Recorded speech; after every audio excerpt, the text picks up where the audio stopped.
You ever had one of those dinners where you wish you just ordered takeout and eaten in bed? Well, let me tell you about the night my own family turned me into the punchline and how just 4 days later, the tables turned in a way none of us saw coming.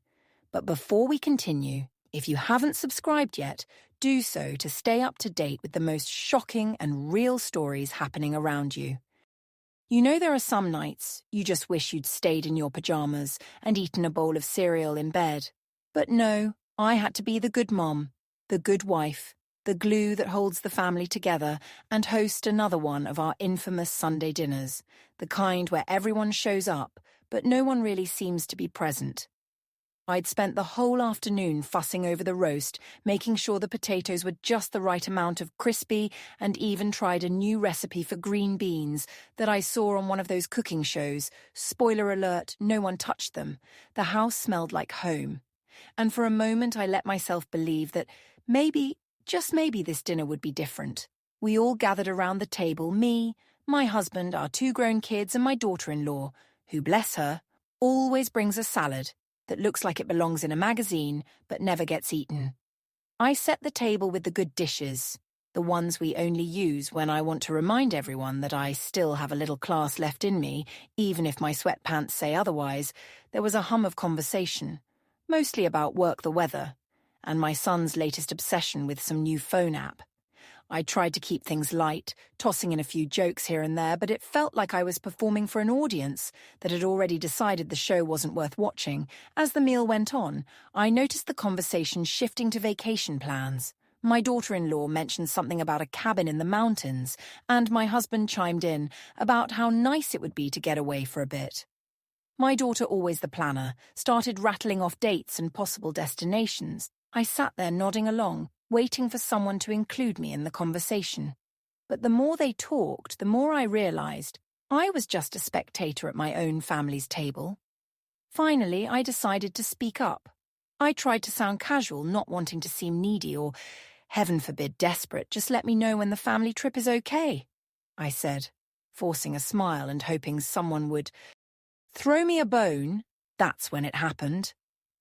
My son, my own flesh and blood, didn't even bother to look up from his phone. He just shrugged and said, "You're not part of the trip and even less of the family. Forget it for a split second." I thought I'd misheard him. Surely he was joking. But then, as if on cue, everyone at the table burst out laughing, not the polite, awkward kind of laugh you give when someone tells a bad joke, but the full-bellied, can't catch your breath kind of laughter that makes you feel like you're the only one who didn't get the punchline. I sat there, frozen, my fork halfway to my mouth, wondering if I'd accidentally wandered into a sitcom where I was the butt of the joke. Have you ever felt invisible in your own home, like you're the only one who didn't get the memo, that you're no longer part of the inner circle? That was me right then and there. I looked around the table, searching for a sympathetic face, but all I saw was smiles and laughter at my expense. My husband tried to stifle his chuckle, but even he couldn't resist the moment. My daughter-in-law covered her mouth, but her eyes were twinkling with amusement. My daughter, who used to run to me for comfort after a bad day at school, was now laughing right along with the rest of them. I felt a lump forming in my throat, the kind that makes it hard to swallow, let alone speak.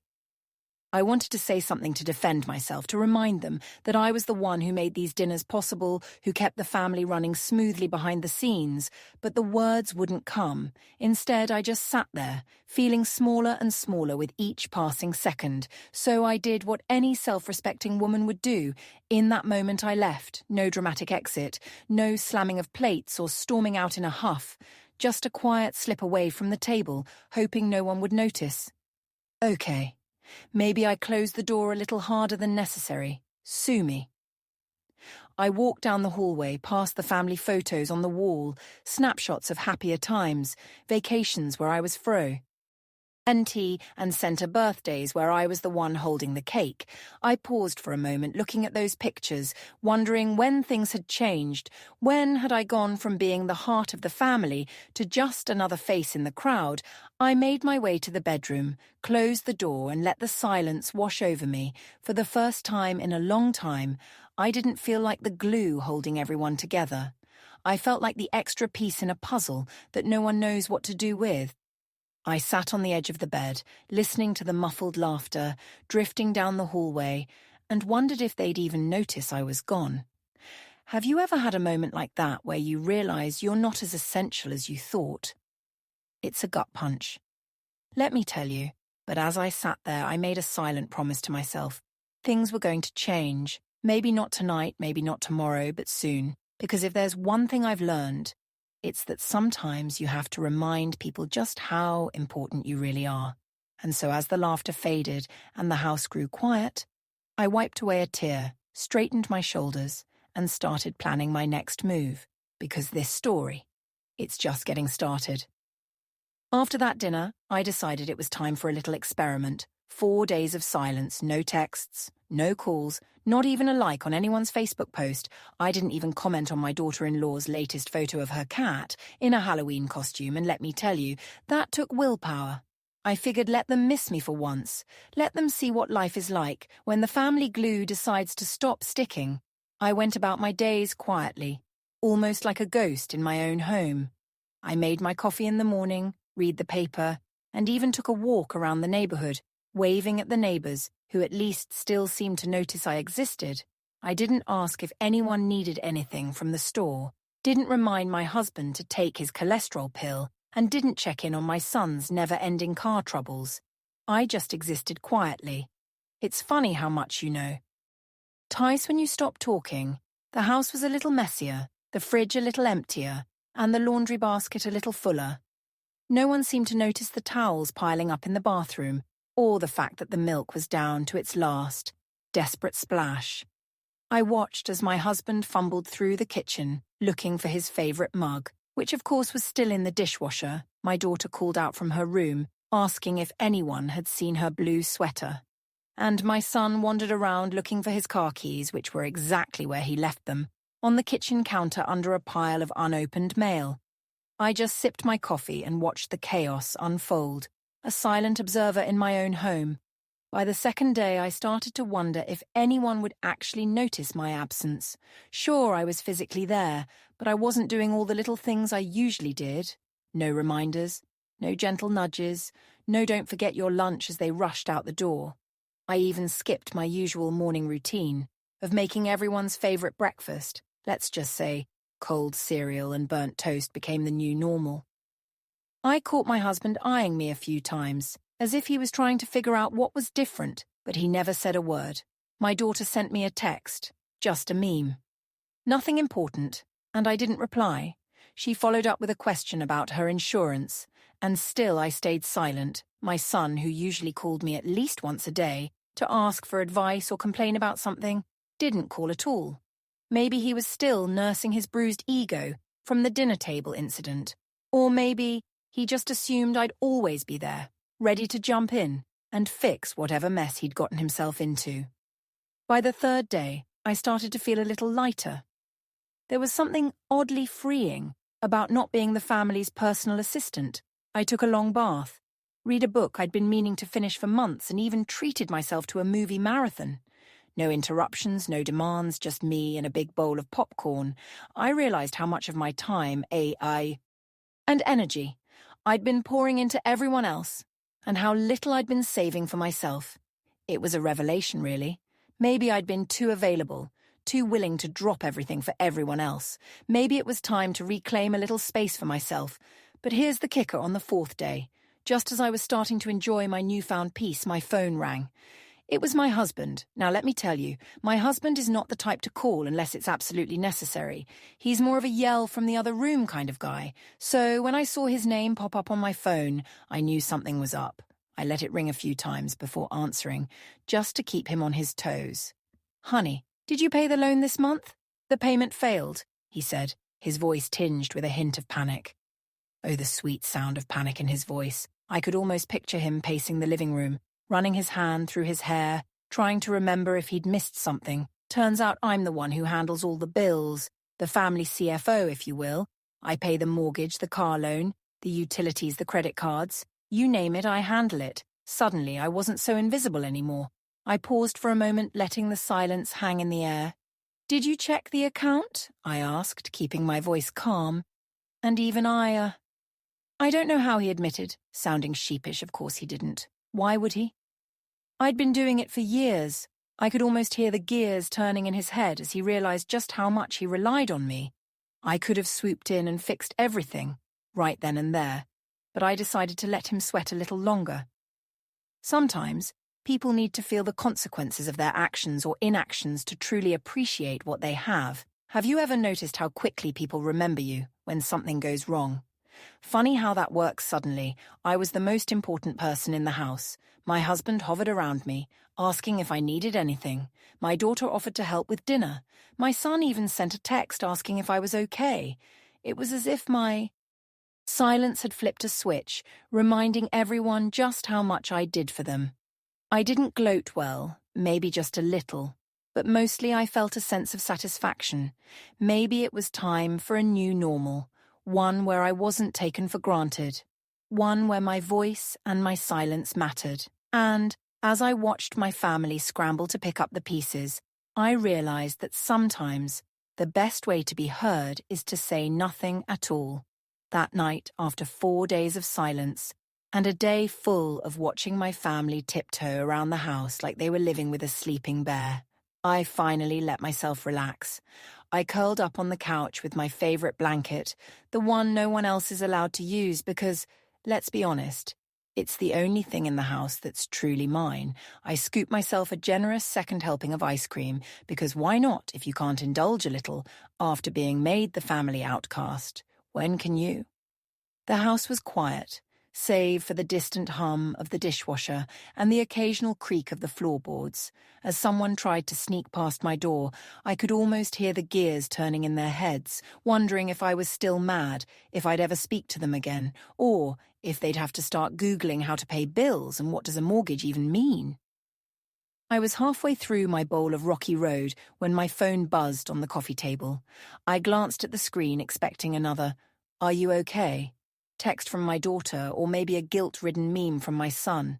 But no, it was a news alert. I almost ignored it after all. I was in the middle of a very important episode of my favorite show, and I'd earned this peace and quiet. But something made me pick up the phone and swipe open the notification, and there it was in big, bold letters. Major bank error causes payment failures nationwide. I blinked, reread it, and then let out a laugh so loud I startled the cat off the armchair. You have got to be kidding me. I thought all this drama, all this silent treatment, all this tiptoeing and panic, and it wasn't even my fault. Bank had messed up, not me. I sat there for a moment letting the news sink in, and then I laughed again, this time with a little more satisfaction. Isn't that just the cherry on top of this whole ridiculous Sunday? But here's the thing, my family didn't know that. As far as they were concerned, I was still the one who dropped the ball. They were still scrambling, still whispering in the kitchen, still checking the mailbox every hour, like the loan company was going to send a strongly worded letter by carrier pigeon. My husband had spent the afternoon on hold with customer service. My daughter had texted me 3 times, asking if I needed help with the computer stuff. And my son had even offered to take over the bills for a while, which frankly was the funniest thing I'd heard all week. I could have marched into the living room, phone in hand, and announced, "It wasn't me. The bank messed up. You can all stop panicking now." But where's the fun in that? Sometimes you have to let them sweat a little. Don't judge me, you know. You'd do the same after all. How many times had I been the one to clean up their messes, to fix their mistakes, to quietly make everything right without so much as a thank you? Maybe it was time for them to feel a little uncertainty, to realize just how much they relied on me, not just for the bills but for the comfort of knowing someone was always there to catch them when they fell. So I sat back, finished my ice cream, and watched as the family continued their little dance of worry and confusion. My husband peeked into the living room, his face a mix of concern and hope. "Everything okay?" he asked, trying to sound casual. "Just fine," I replied, giving him my best mysterious smile. He lingered for a moment, clearly wanting to say more, but then thought better of it and retreated to the kitchen, where I could hear him whispering with my daughter. I could almost imagine the conversation. "Do you think she's mad? Should we do something? Maybe flowers or chocolate?" I had to stifle a laugh, if a not. They knew. Meanwhile, my son sent another text, this one a little more desperate. Mom, seriously? If you need help, just let me know. I can call the bank for you. I almost replied with a sarcastic good luck with that, but decided to let him stew a little longer. After all, he was the one who declared, I wasn't part of the family trip, or the family for that matter. A little humility never hurt anyone. As the evening wore on, I found myself feeling lighter than I had in weeks. There was something oddly empowering about holding on to this little secret, about knowing the truth while everyone else scrambled to figure it out. It wasn't about revenge, not really. It was about balance, about reminding everyone that I wasn't just the background noise in their lives, but the steady hand that kept everything running smoothly. Maybe, just maybe, they'd think twice before taking me for granted again. I thought about telling them the truth, right then and there, about showing them the news alert and watching the relief wash over their faces. But I decided to wait just a little longer.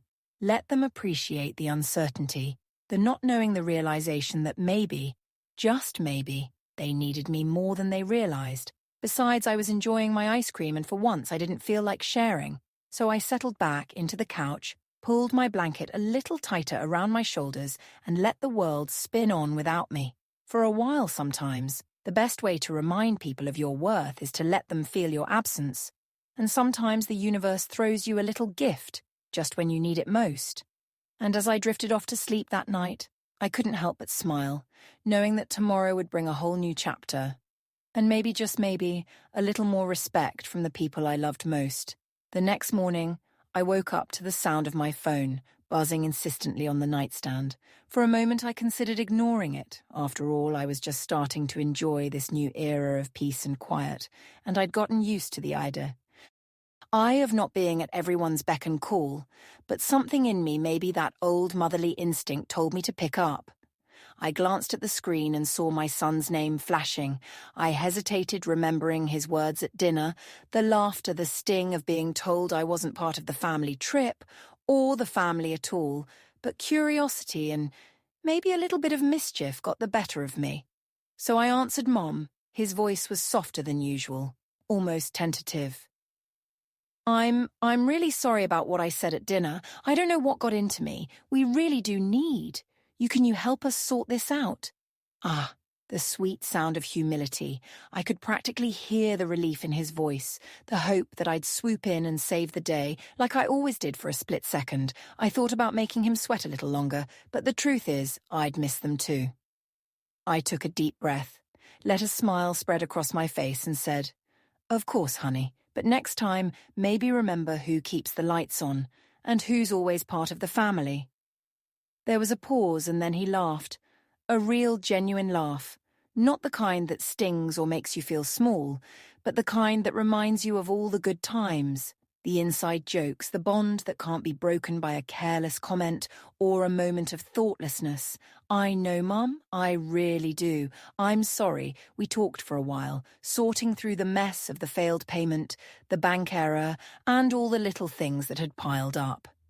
In my absence, I walked him through the steps, explained what had happened, and even managed to sneak in a few gentle reminders about the importance of double-checking things before panicking. He listened, really listened in a way he hadn't in years.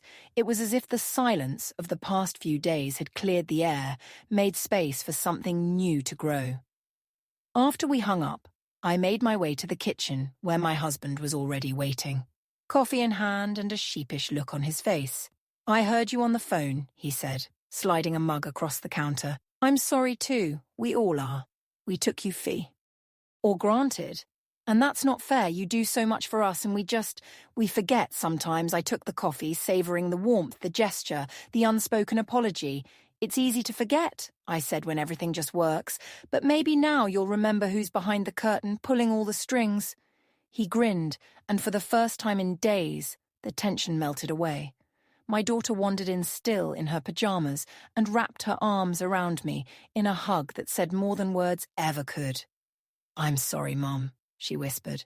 We love you, we really do. And just like that, the walls came down. We laughed, we cried, and we talked, really talked about everything that had happened, about how easy it is to take each other for granted, about the importance of saying thank you, about the little things that make a family a family. We even joked about the salad that no one ever eats, and the green beans that will forever haunt our family dinners. Later that afternoon, my son and daughter-in-law came by, armed with flowers and a peace offering of my favorite chocolate. We sat around the table, the same table where it had all started, and planned a new family trip. This time with me at the center of it all. We laughed about the bank error, the panic, the way everyone had scrambled to figure out how to pay the bills. My son sheepishly admitted that he'd tried to log into the online banking and ended up locking himself out of the account. My husband confessed that he'd spent an hour on hold with customer service only to realize he didn't even know the answers to the security questions. It was a wake-up call for all of us, a reminder that families aren't perfect, that we all make mistakes, say things we don't mean, and sometimes forget to appreciate the people who hold us together. But it was also a reminder that love is bigger than any one moment, that forgiveness is possible, and that sometimes a little silence can speak louder than words. As the sun set and the house filled with the sounds of laughter and conversation, I felt something shift inside me. I wasn't just the family's problem solver or bill payer or dinner maker. I was their heart, their home, the one who kept the lights on, literally and figuratively. And for the first time in a long time, I felt seen, valued, and loved. We ended the night with a toast to family, to forgiveness, and to the hope that we'd never let things get so out of hand again. And as I looked around the table, at the faces of the people I loved most, I knew that no matter what happened, we'd always find our way back to each other. Because that's what families do. So, ladies, have you ever felt like the invisible glue, holding your family together? Or maybe you've had your own dinner disaster moment? Drop your story in the comments. I'd love to hear it. Thank you for watching this video. Share your thoughts in the comments. I truly value every story and every voice. Don't forget to subscribe to Tears and Strength and share this video with your friends.